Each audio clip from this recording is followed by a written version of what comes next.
ကို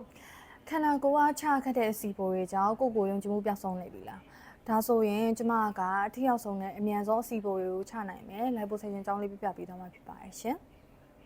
ဒါဆိုရင် liposuction ဆိုတာကဘာလဲ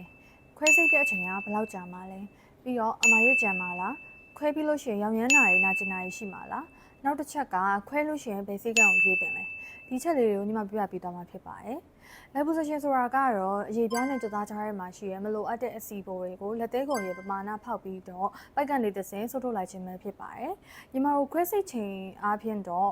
ဒီ area ပေါ်မူတည်ပြီးတော့မှအနည်းဆုံးတစ်နာရီခွဲဝန်းကျင်တော့ကြာနိုင်ပါတယ်ရှင်။ဒါဆိုရင်အမာရုပ်ကောကြံပါလား။ညီမတို့က liposuction လုပ်တဲ့အချိန်မှာကိုလုံးမဲ့ area ပေါ်မူတည်ပြီးတော့လက်သေးကုန်စာပမာဏအရွယ်စားပေါက်ဖောက်ပြီးတော့မှပိုက်ကနေတဆင်ဆုပ်ထုတ်လိုက်တာဖြစ်တဲ့အတွက်ကြောင့်လက်သေးကုန်စာပမာဏရော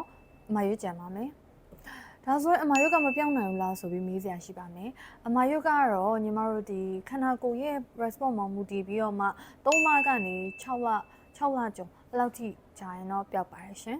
။ liposuction လုပ်ရင်နာကျင်မှုရောရောင်ရမ်းမှုရောရှိလား။ညီမတို့ကဘယ်ခွဲစိတ်မှုမျိုးမဆိုခွဲစိတ်မှုနဲ့လိုက်တဲ့နာကျင်မှုရောင်ရမ်းမှုရောရှိနိုင်ပါတယ်။ဒါပေမဲ့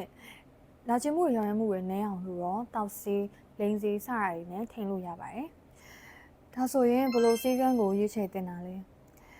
ဆေးကန်းအနေနဲ့ဆိုရင်တော့ဆေးကန်းကလိုင်စင်ရဆေးကန်းဟုတ်မဟုတ်ကိုယ်ခွဲပေးမယ်ဆရာဝန်တွေကလည်းလိုင်စင်ရအထူးကုဆရာဝန်တွေဟုတ်မဟုတ်ဆိုတာလေ့လာပြီးတော့မှပဲခွဲစိတ်ပြပြင်တင်ပါတယ်ရှင်။